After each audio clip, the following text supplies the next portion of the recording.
Welcome to the Old Golden Chat. It's episode 15.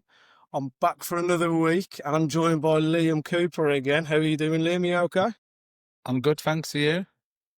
Not too bad, mate. Not too bad. Had a good weekend. Yeah, mate, I did. Yeah, I did. I'll tell you what to After watch the that Wolves Wolves. display, especially. Terrible display again by Wolves. We're obviously going to go through that again. We're going to talk about, hopefully, the new manager. Bar confirmation, Rob Edwards should be in the dugout for the Crystal Palace game. We're going to have a little game of career path. And we'll leave you with that.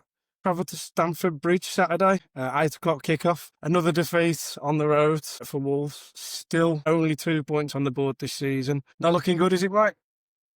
No, it was one of them where we just didn't know what team, a Wolves team was going to turn up on that day. I think he set up, I get what he was trying to set up. He was trying to block out all their, dangerous attacks in behind our midfield. And we were set quite low, weren't we? But for me, it just didn't work. It just didn't work at all. No, it What do you didn't. It think? didn't at all.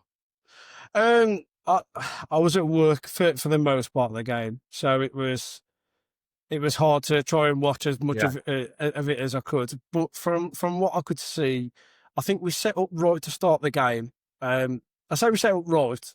Don't get me wrong. I would have been hoping for a bit more of a positive, forward-thinking and attacking lineup. But we went out with a 5-3-2, and we tried to really make sure that Chelsea couldn't throw too much at us, and conceding early again would have been disastrous. I mean, not that it didn't really help anyway, because as soon as one went in, it was the floodgates opened on Saturday. But yeah, I think we tried hard, and I think the first half there's definitely positives to the way that we played, but again, we had a caretaker manager in charge, so Yeah, we did, yeah. he's not exactly been a first team coach elsewhere before either. So there were positives within the first half to take, I think, but overall, what can we say? It's just another week with 3 points not on the board. It's looking bleak. I think we just need it. Like Chelsea found it so easy. They had literally two centre halves on Larson. When the ball went up to Larson, he had no support at all. I know some people online were saying he should have done better, but if you're at a strike up there and you're battling two centre halves and you're trying to get that ball down, Channon Bellegarde was that deep. I don't know how he's meant. If he gives them the ball in them situations and we lose it, Chelsea are going to gain possession high up anyway. Bellegarde and Chan for me was way too deep, and I get why they're trying to be deep to stop their attacks. But for me, you need something in there just to relieve that pressure. And when Tashira was breaking out on that right-hand side, it was the only time where Chelsea looked a little bit uncomfortable and was having a bit breaks to play. But when he weren't doing it, it just didn't work.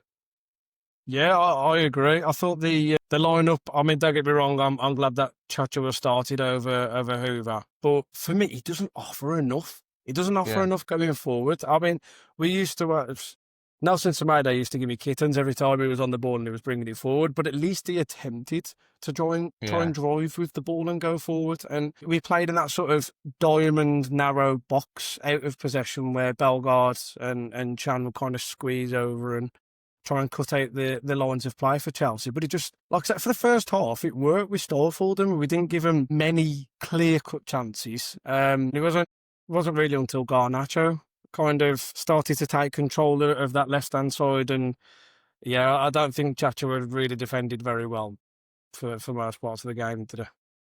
I think if you're looking at it as well, like from a player's point of view, Joe Gomez and Andre in that middle, they're working their socks off all game. They're trying to win the nick possession.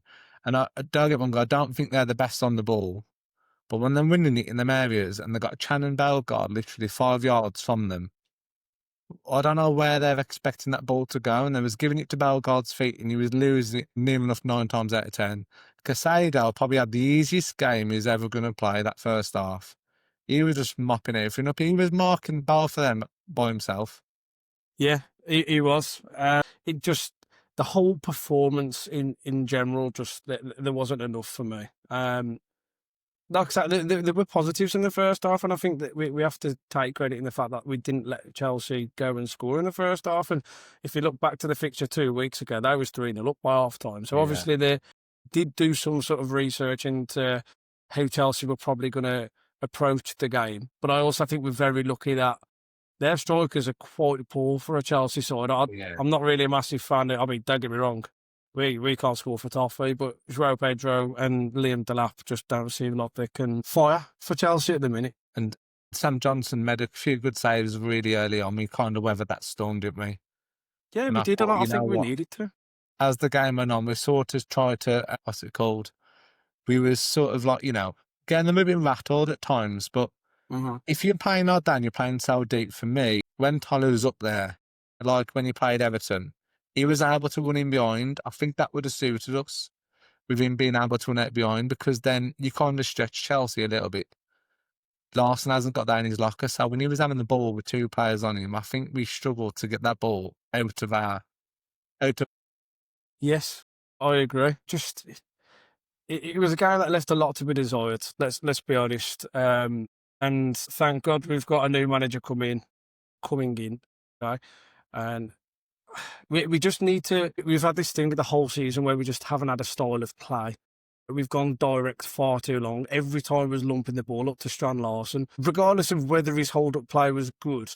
We were lumping the ball up to him with no one around him. Every ball would have to come backwards, and every time we were out of possession, he was dropping so deep into our own half that when we was trying to go long, we were just giving Chelsea ample amounts of opportunities to come back at us. And you can't afford to do that. Like, I know there's times in the league, especially when you've got no confidence, that you do need to try and go out and get like a smash and grab kind of win.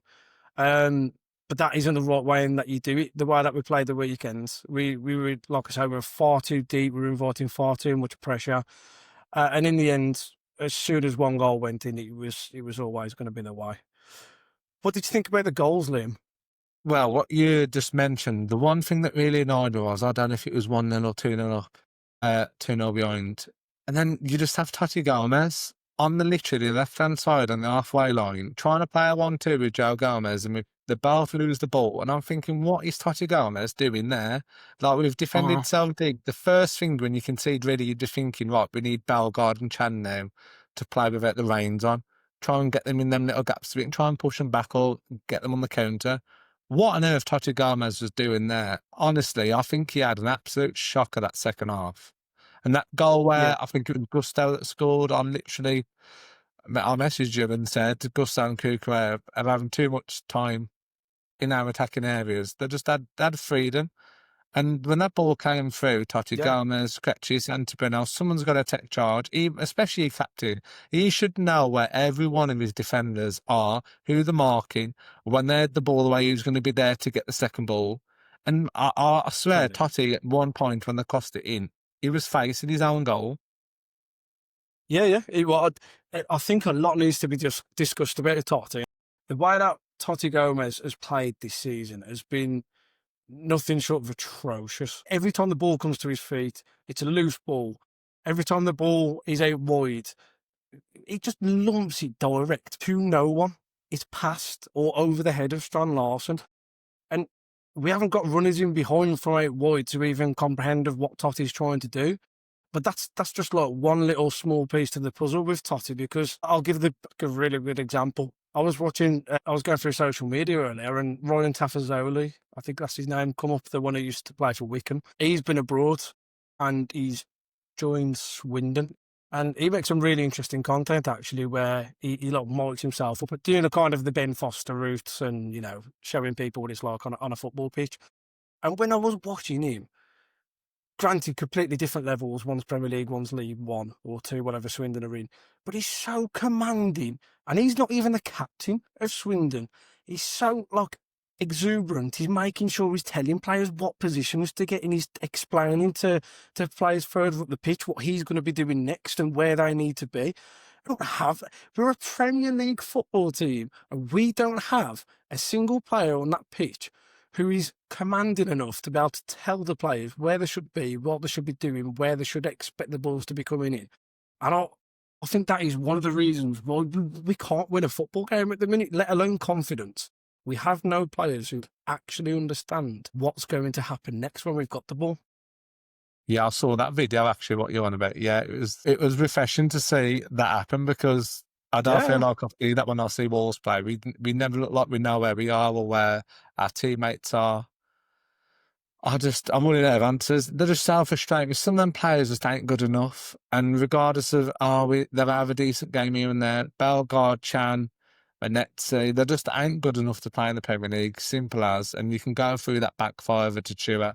Probably Hugo Bueno at times. They're just not good enough to where we're trying to be or even trying to stay up. I think I try not to be too negative, but I think our season, unless Rob Edwards does absolute miracle work before Christmas, I think our season's probably done. I think if I'm being honest, the owners are probably, I don't think they're smart enough actually to future proof, but I think they've probably got one eye on next season already and thinking that maybe like Rob Edwards can be someone who can galvanise a small group of players to be able to get the best out of them in the Championship as well as the Premier League, I think. Yeah, I totally agree. I think he's a brave man coming into that job, and I think Definitely. he's using his heart over his head, isn't he? So I'm just hoping he gets the time. I think you will. I do think you will because we just haven't got enough about us to go out and get someone better. If I'm being perfectly honest, and that's not me taking anything away from Rob Edwards. When he's in the hot seat, I'm going to support him from minute 1 to minute 90. But I was talking to Sean, a Middlesbrough fan, before this, and then I was asking him like, what's next for Borough then with regards to us stealing their manager. Answer was got Carlos Corberan is one of the favourites to take the job. Brendan Rodgers is one of the favourites to take the like. With all due respect to Borough, they're a massive club. They are a sleeping giant to me. I really do like Middlesbrough. Why aren't we after these calibre of? I'm not saying calibre as in like I'm not going to start a war and say that Albion's manager was good or whatever. But like as a defensive manager who's worked his trade and now he's off in Valencia and he's done until this season he's done a half decent job and he kept him up last year. But Carlos Corberan's at least got some form of pedigree where he he can work with teams, but Brendan Rodgers won titles. He's had really good success with Celtic. He's did a really decent job with Liverpool, Swansea, Leicester. And with all due respect to Rob Edwards, because like I say, I'm going to back him from minute 1 to minute 90. Like we are Wolverhampton Wanderers. We're not some small club in the Premier League. We are a club who've been in the Premier League for the last 8 years. We're a club who've been in European competition within the last 8 years. Under Nuno, we had such a mentality that big teams were scared to come to the Molineux. Our place was rocking week in, week out. And obviously, we talked about it till we're blue in the face. We quite literally are owned by a bunch of clowns at the minute, and it's the neglect of the club has put us in this direction where we're going out to someone who's played 100 games for the club and he's joined us on the merit that it's probably more of a dream job and a geographical job more than anything because at least he gets to be closer to his family. Yeah, he probably hasn't got the credentials to probably deserve the job if you're looking at him as a coach and a manager point of view. I think he has got it out, a settlement of being, a bit of a Wolves man, isn't he, with his background. Yeah. I just think the owners, if they went for Gary O'Neill and he's turned them down, they definitely just looked at the next man who they think is, the only one that they know. Because if they're looking at Bruno Lage and then they was looking at Gary O'Neill, Rob Edwards was always going to be in that frame. He was always going to be wanting the job. Yeah, I agree. Shall we move on to Super Rob? I've had me moan. For anybody who hasn't got our YouTube yet, you need to jump on because we're going to pump out some really good content for you. Hopefully in the next few weeks, especially with the international break coming up. We're going to talk about the new manager, Rob Edwards. I've just done a video and just popped it out on YouTube, talking to a Middlesbrough fan, a good mate of mine, Sean Castle. Brilliant bloke. And he gave us a bit of an insight into Rob Edwards' Middlesbrough career as short as it was. And obviously they're all not very happy with what he's done. And to be honest, I can't blame him. I mean, can you, Liam? Nah, yeah, like I say, Middlesbrough when I was little, that was always in the Premier League. So Hmm. They are a massive club, aren't they? And like you say, they are a bit of a sleeping giant. So I totally get. They're a bit like, I'd say the fan base is similar to our fans, where we're just working class and we just support our local team, don't we? So I totally see where they're coming from. Because if I was the Wolves and that happened to us, I would be fuming as well. Fuming? Yeah, of course. Do you know what? It did make me laugh because he was talking about obviously the potential that we may come across each other next year, either whether that be in the Premiership or the Championship. And he said, "Do you know what? I am absolutely sure because they don't sell out week in week out, and obviously they've got a massive ground to fill as it is." He said that would sell out instantly. He said the Middlesbrough fans are showing that much hate online that he would be prepared that there would definitely be a sellout. And yeah, Rob Edwards would be getting some stick. He got some pelters Saturday.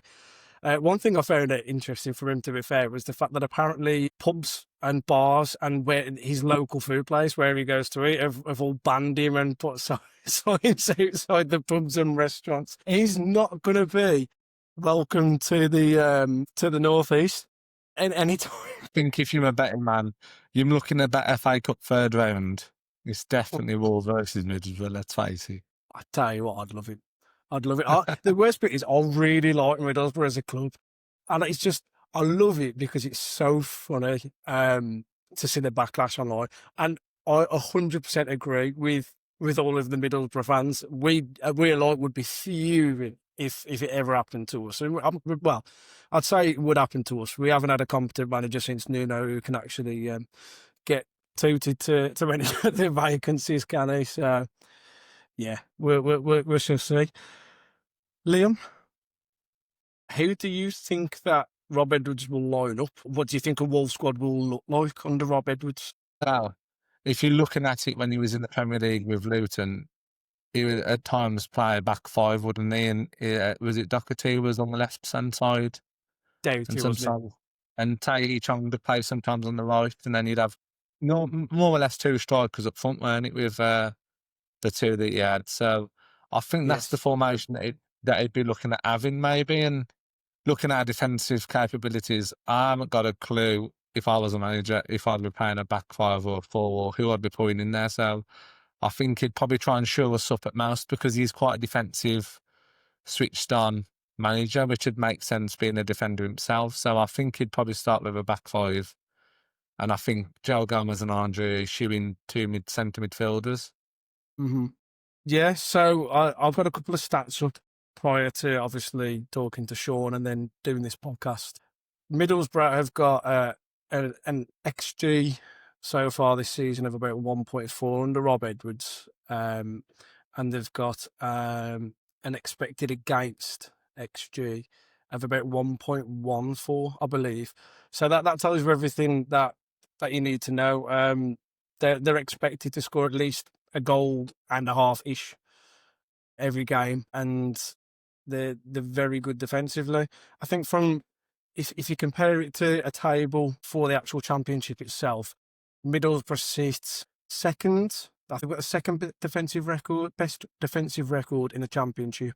But going forward, they are the second worst attacking team in the championship. So that can kind of really tell you everything that we need to know of what Rob Edwards has been like at Watford, just from statistics. If they're scoring a goal a game, and they can see in the goal a game, on average, you're expecting 1 point. So, I mean, how many games have we got left, Liam? Too many. Is it 29? I think it is, yeah. So that'll leave us with 31 points for the rest of the season, would it? So is that enough to stay, is that enough to stay up if we draw every single game towards the end of the season? But in all fairness, and you've got to take the positivity out of the situation, because I had my gripe and I'm going to back Rob Edwards all the way. But if he can get 31 points on the table, I'm obviously not saying that he will, because different kettle of fish between the leagues. But if we're averaging about 1 point a game for the rest of the season, then you're going to be in and it's still not enough probably, but you're going to at least be in and around there right now, which is something that Wolves need to consider at the minute. When talking to Sean, he was saying that he kind of like flitters in and out of possession, out of formations, and he plays a three at the back when they're away from home more so. So he looks like he's flexible with his tactics. You can kind of give it to Gary O'Neill kind of thing, where he he tries to cater towards the team that he's going to be playing against. I think it could work, but I think it needs investment. But he said as well, his style of play heavily relies on going down the flanks and using his wing backs to their full potential. Now, if we're going to look at that and talk about, using our full potential, we have to look at Jackson Thatcher is going to be at right wing back more than likely, and Hugo Bueno is going to be at left wing back. We know Hugo Bueno's got a half decent delivery on him. I still don't think it's as good as what people have put it out to be, if I'm honest. Yeah, I Strand do agree Larson with can you. header a ball. Yeah, like Strand Larson can header a ball. And I've noticed every ball seems to get whipped straight towards the back post. Nothing really floats into that middle section, does it? That's where you'd want the ball to be as well if you're a number 9. Of course it was. The one thing I would say about, I nearly said Dave Edwardson, about Rob Edwards I is take that him back. if he's defensively like switched on, I think that's perfect for the Molineux because as soon as we go goals down, it just turns, doesn't it? So if we're staying in games and that crowd gets behind the players, some of them players now say it, don't they? Like when the Molineux is backing them, like it's a different team. So hopefully that can come into it and that can help us out. Even if you build, like you say, it's going to be hard to stay up now. But if he can build some type of momentum rather than us going down in a whimper, it's going to be even harder to get us back up if we just die off and fall out. Whereas if we give it a good go, we can have a bit of confidence to come back up. And if he can turn our own form around, which is massive, the game is still on. The team's on that far away. We've just got to pick up points before Christmas. Yeah, I think so. I think we mentioned it in the last episode where we've got a hard fixture list coming up, but we kind of need to try and get at least 6 or 7 points before Christmas, which it's going to be tough. And obviously teams are going to win around us, but at least you're probably going to be a little bit closer than what we're on. I think we're 8 points off second bottom at the minute, which is it's not good reading, is it? They just keep getting points. No, they land teams that are around us. Yeah, they do. Forest winning, and other big leads that are down there as well, but then West Ham won. And it's just like, Comfortably. man, just give us a break. Brentford beat Newcastle at home because I thought they Yeah. might stick into it eventually, but they end up picking up points to stay out of it, don't they? So Yeah, they do. it's giving them an harder task. 10 off. 10 off. I think we should probably move on to a tweet that you found earlier where it said that Wolves' board are planning to heavily invest in the squad in January, but with young, hungry and ambitious homegrown talents. There's not many out there that would probably join Wolves at the minute, Liam. What do you think? If you're looking at getting homegrown talents, surely that's spending a bit more money than we did in the last summer window. And how many times have we heard this story before that we're going to go big in January? We'll try and see if, we've made our mistakes, we've learned, we're going to spend loads of money, get the players pennies that we dropped. need, and then the summer comes and we're back to square one again. So Yeah. is Rob Edwards the yes man to just listen to what they want to say? Is he brave enough to be like, no, I need experienced players in there? The questions remains to be seen. But for me, if we're going to get out of this, we need to get some experience in that team. I agree. I think you've hit the nail on the head with experience. I think when I read that tweet, the first thing that I thought in my head was, all right, yeah, we do need some young and hungry English talents within the squad, 100%. But we also need your Jordan Hendersons of the Football League, your James Milners, your Adam Lallanas. We need some experience and some leaders in this squad. It scares me a little bit when I read it because that just screams to me that Fosun just haven't learned the lesson. They need homegrown talents because we don't have any at the club. You've got Hugo Bueno, who's the only one in the first team at the moment who's homegrown and consistently, well, obviously Sam Johnston as well, but even he drops in and out the sides. But Hugo Bueno's the only consistent one of the homegrown players. The young and hungry bit scares me. We haven't learned. If we're just buying players to sell them on for a profit, we haven't learned anything. I say we as a fan base know exactly what we need. It seems to be the higher ups that can't seem to see what dogfight we're in, to be honest. Again, like we just seem to flicker from one to the other. 1 minute it's young hungry players from abroad getting a young hungry manager in or an abroad manager with experience, and then that don't work, and then we're like, right, British manager, British players, and then if that don't work, guarantee they will go back to George Mendes because we haven't got a clue on what to do. And it's like a bit of a yo-yo. Why can't you just blend? Why can't you, if you see a good young English player in the Championship, go and get him? If you think someone's available, a bit experienced, go and get him. I don't know why it has to be one or the other. Like, you don't see many teams being stuck on certain structures. They normally seem to be quite flexible. Yeah, I agree. I think if we cast our minds back to a couple of years ago, we were hunting down Alex Scott, wasn't we, for a couple of months. I think that was for Julian Lopetegui, if I Yeah, it remember was, yeah. right. I mean, he's just been called up to the England squad, so it tells you exactly what type of player we were after. And you could understand why Fosun were pushing so hard for that deal. But then I think it was something to do with finances, why the deal broke down, wasn't it? And then he ended up going to Bournemouth. And I mean this with absolutely no respect to Bournemouth, actually, because I don't care about them. They're a small club. They're such a tiny club. And the players that they're attracting, Evan Nilsson, Junior El Krupe, I know that one's obviously to do with the multi-club ownership deals, but like Ilya Zabani, who's obviously moved on, and Dean Huyson, who they brought in. Like, It was we, a bit we, like, we was have, that the Kenny yeah, Kepa, who was like, I think is still the most expensive Spanish transfer in history.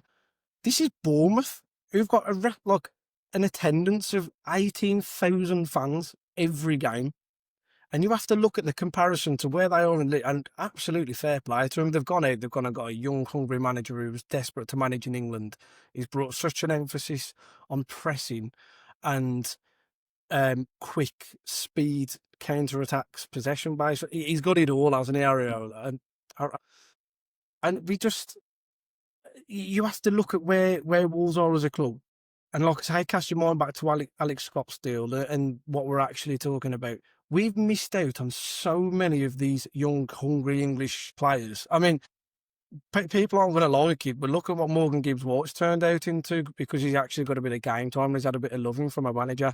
And I think there's obviously two sides to the story with that one, because if we didn't sell Gibbs-White, we wouldn't have got Cunha, and Cunha would have, literally, Cunha probably kept us up last season better than what if we would have had Morgan Gibbs-White. You're plucking at straws with that one, but we've kind of missed the opportunity to sign these players. I mean, Adam Wharton went for so cheap to Chris. They're perfect at that model, what Wolves are apparently looking at for January. Like, they've had Elise, they've had Eze, Wharton. The list will go on endless. They've got Esse, who's probably going to be the next one that's coming through from Millwall. We just don't look like a club who want to even try and attract the younger, hungry English talents. And at the end of the day, they've got to be thinking to themselves, why would I join? Especially now, why would I join the team who are almost definitely ready for relegation? Well, yeah, I totally agree. If you're going to be attracting players into the Premier League now, surely those players are going to have one eye on going back to the Championship, and they're not going to want to go back there. Are they? I don't know what young players would want to come to Wolves on the Championship, because you're going to be more or less going for players who are battling for promotion, the likes of Coventry Mhm. City and Stoke. Are they going to want to jump ship and Nope. literally we could literally switch with them in the end of the season? I'm not too I mean, sure. your perfect example is Hayden Hackney. We went for him on transfer deadline day. Yeah, Imagine if he would have joined this. Do you know what I yeah, mean? Like, yeah.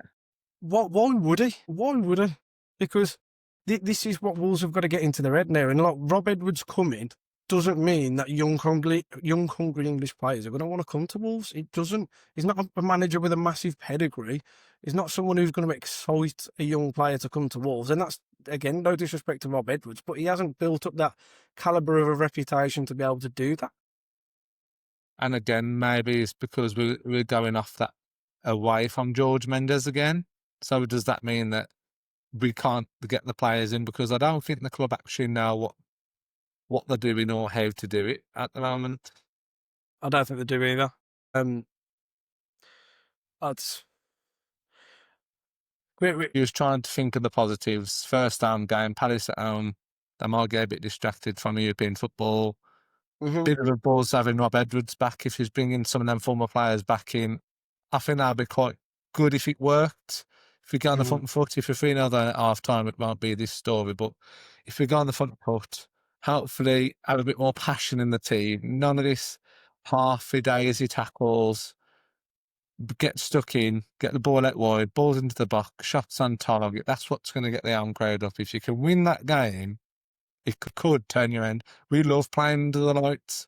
Previous Yeah, yeah, years, we we've do. got Forest and Man United coming up. The atmosphere is going to be absolutely hectic in them games straight It away. needs to be. It Yeah. needs to So be. if Rob Edwards can get those sort of wins in, you know, Yeah, yeah. that could bring that feel good factor ready for the January window. And if you're sneaking back into that race to stay up, you might then be able to attract the players in January to think, actually, we could stay up here.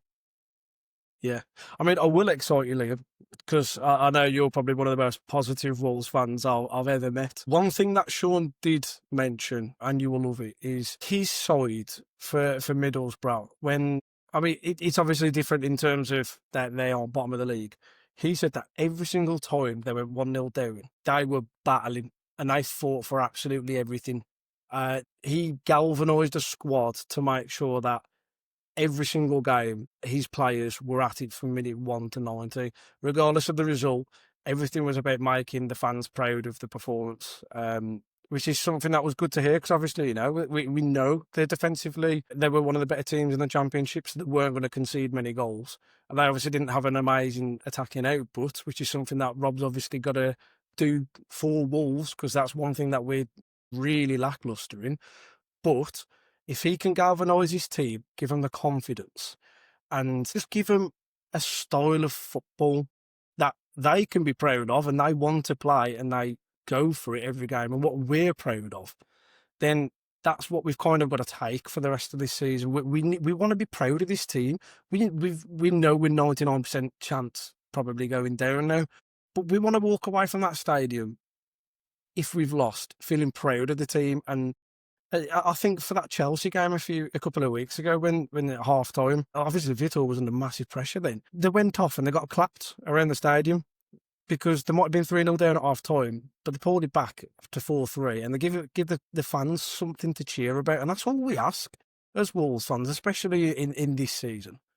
Yeah, I do agree. And I think that I think Rob Edwards' main task is he's got to come in understanding the fans' frustration towards Felson and Jeff Shee. He's Mm-hmm. got to get the players to understand that if we're aiming it at the owners, we're not necessarily aiming it at the players, which we could be because they haven't Mm-hmm. pulled the weight really. We've tried No. not to. I think Rob Edwards' task would be to try and distract the fans from that hatred towards Felson. So it's at the start, into the game, into the tackles, get the fans engaged into the game, and then once the game's finished, then the songs come back out to Fowlerson at the end. I think that's what he's got to try and do because then that's what's going to build that positivity back between the fans and the players, which I think's gone missing a little bit. Yeah. I think Bit that's out. Yeah, yeah. I think that's something that Vitor did very well when he first came. It was build that connection with the fans, and that's something that it's on a plate for him. He's not like a club hero or anything like that, but he's a man who understands the club and the city and the culture of the fans and who we are as a football club.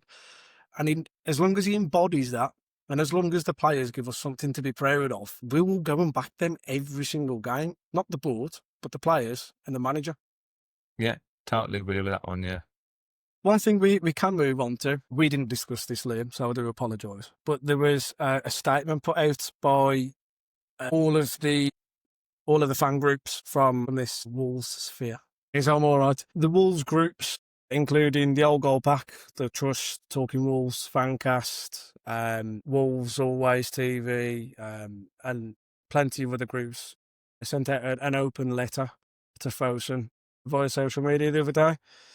I won't read all of it because I'm pretty sure that most of you will have read it yourself. The letter was talking about many supporters feel that Wolves have lost the ambition, the identity, and a clear sense of purpose both on and off the pitch. You've already alienated a sufficient number of loyal supporters who have been priced out and appear to show little care or respect to the fan base.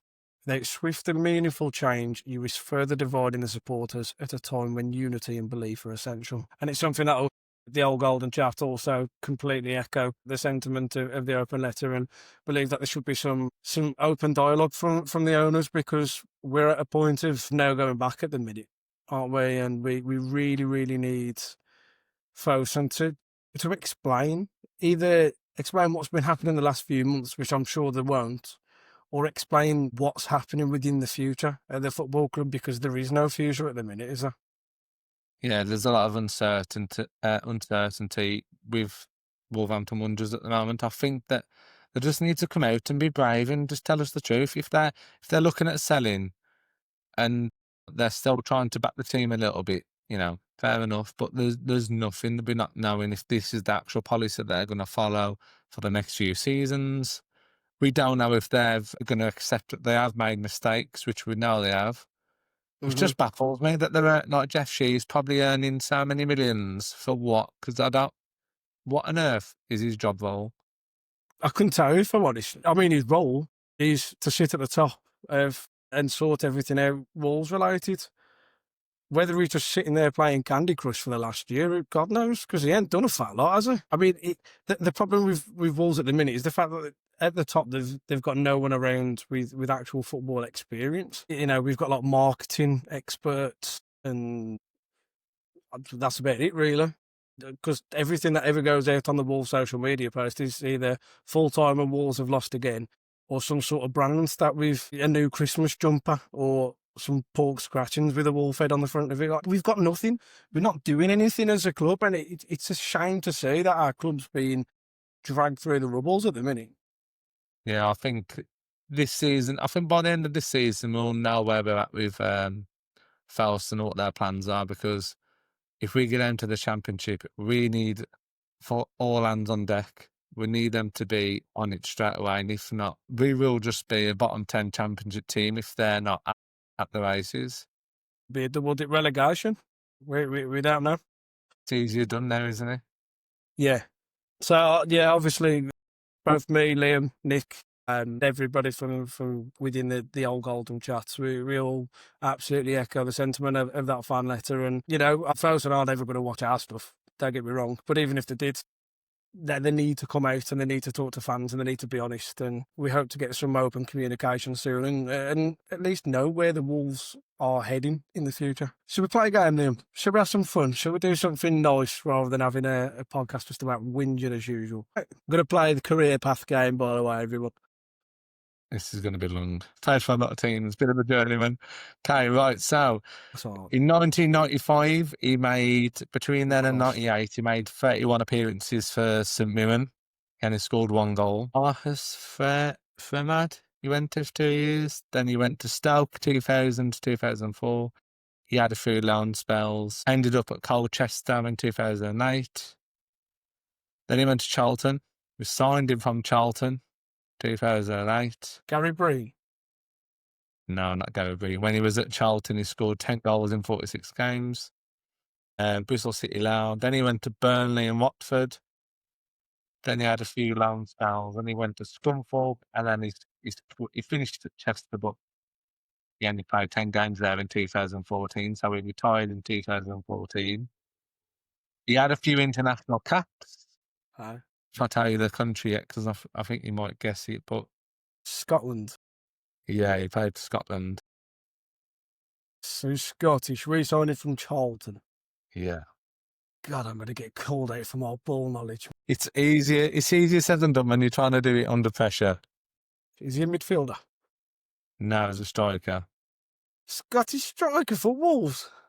He missed an Christian absolute... Maluma. Yeah, it is. I'll take that. Yeah, it is. Oh, yeah. So, this player started his professional career in 12-13, playing for Newport County. Lee Evans. You weren't meant to guess it, you won, Liam. He's been at he's been at loads of clubs. He's been at Wigan, he's been at Sheffield United, he's been at Portsmouth, Blackpool, and you guess it, from Newport. Newport, of all people. Are you taking the mick? Christ, I'm going to have fun editing that one, Cheers, mate. Do it again. No. So just carry on. Yeah, I hope you don't get the next one in a flash, otherwise this will be embarrassing.